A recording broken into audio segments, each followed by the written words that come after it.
Le soldat, c'est donc on l'appelait la chose. Il a été fait.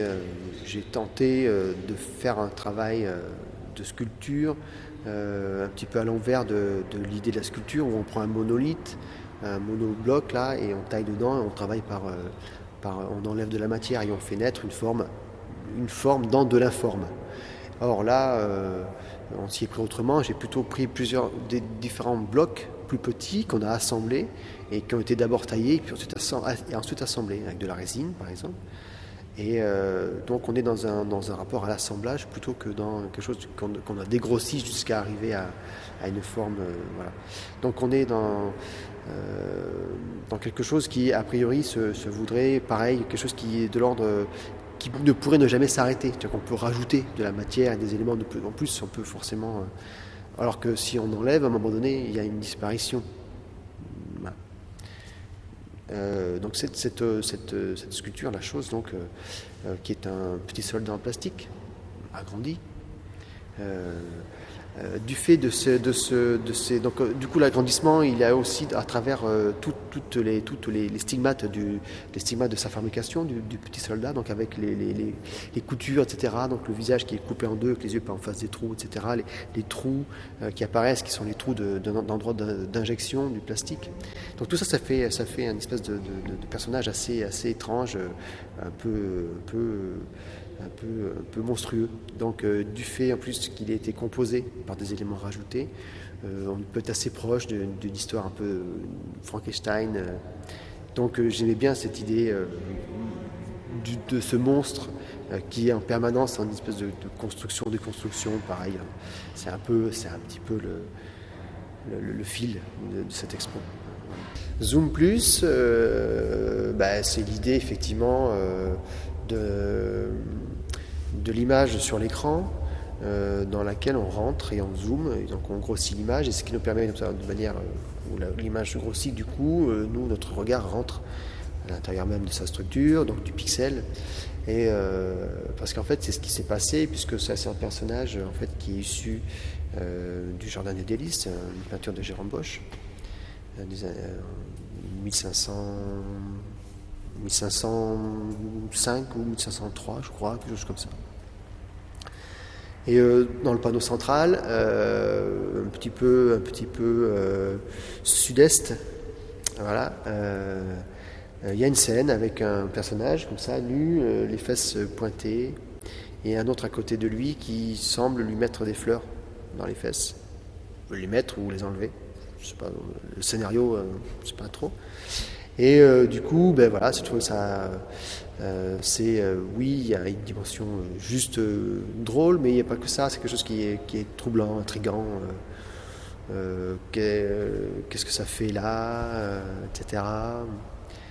Et donc du coup, en zoomant, on rentre dans le détail, quoi. Et c'est un tableau qui peut être vu de manière globale ou dans le détail. Donc c'est une manière de rentrer dedans comme ça. Donc du coup j'extrais cette forme-là, j'en ai fait un vase parce que cette forme parle effectivement du corps comme une espèce d'objet comme ça, qui serait un support pour des fleurs. Bon. Donc j'ai fait cette forme-là. C'est devenu un vase. Il y a même sur la tête qui est entre les bras le grossissement des traits du visage, donc avec du pixel, puisque c'est exactement ce que j'ai pu obtenir quand j'ai zoomé. Donc on est resté avec ce que j'ai découvert, ce que j'ai eu, voilà, donc c'est de la céramique. Et l'idée c'est que ce soit un objet entre deux. C'est un objet vase, sculpture, qui est le statut un peu ambigu. Comme est ambiguë cette scène, comme elle peut être ambiguë, est-ce que c'est drôle, est-ce que c'est pas drôle, je sais pas trop. Enfin, il y a ce côté finalement où on ne sait pas trop où on est quand on regarde ça. Même lui, il est assez androgyne, homme, femme, on ne sait pas trop. Donc il a cette espèce d'ambivalence comme ça. Et donc, du coup, moi, formellement et dans son statut, j'aime bien l'idée qu'il soit autant une sculpture qu'un objet avec une fonction. Voilà. C'était une proposition en fait de pouvoir mettre ici sous un comment dire, sous des vitres là, des images de référence. L'idée première c'était ça, des images de référence, ou en tout cas des moyens un peu justement pour amener des clés pour rentrer dans le travail. Et puis du coup c'est un espace qui est assez rigolo, du coup ça m'a fait envie de faire une image, de faire quelque chose, de me l'approprier, plutôt que de mettre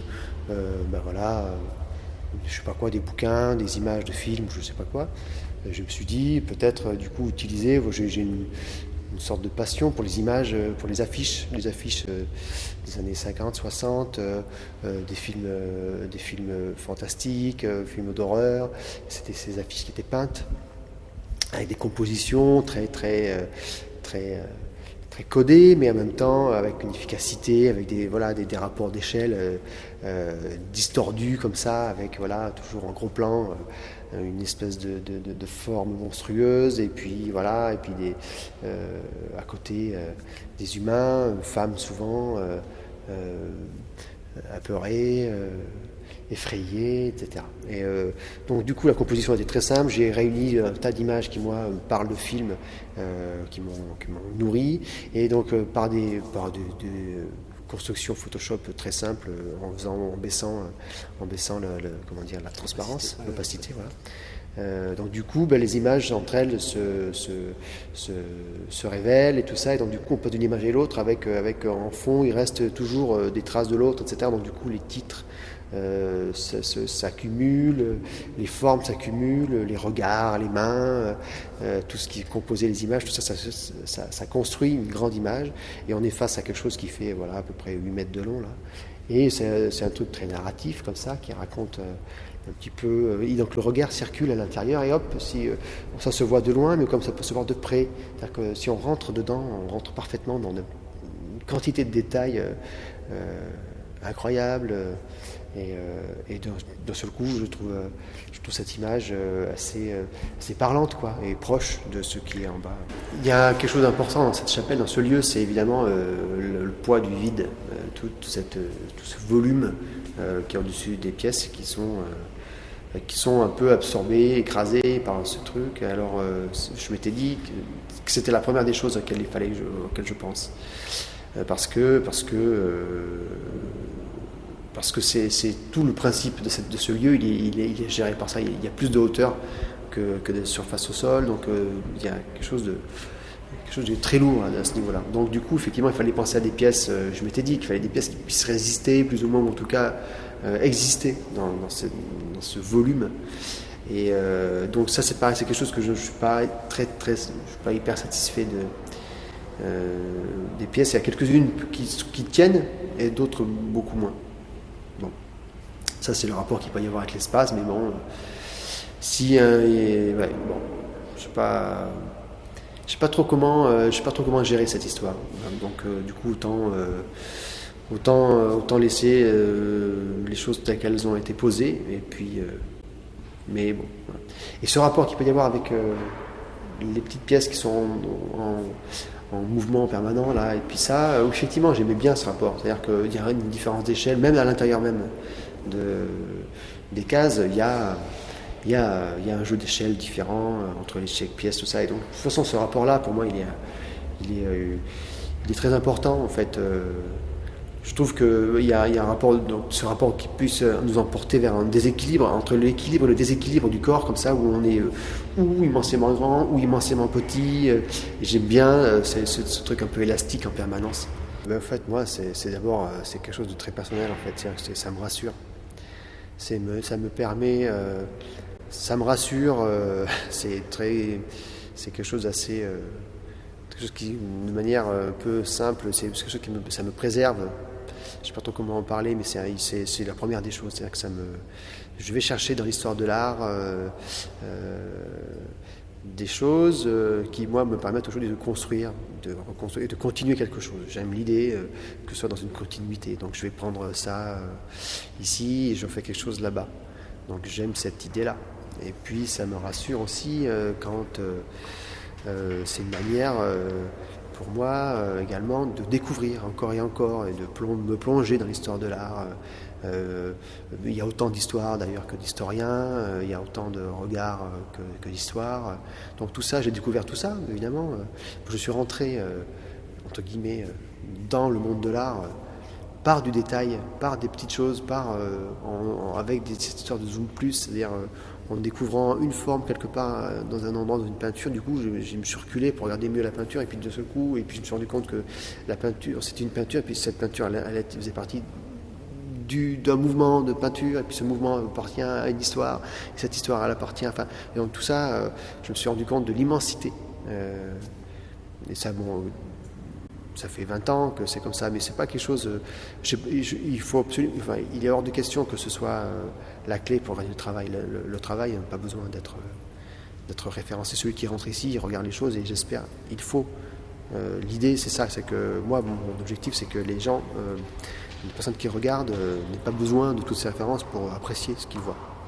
On voit ce qu'on voit. Mon travail, c'est ce qu'on voit. C'est un chien et un rhinocéros, c'est un bonhomme avec des fleurs dans les fesses. C'est quelque chose de très simple. Mais effectivement, ça vient pas de nulle part, mais c'est pas important. C'est pas.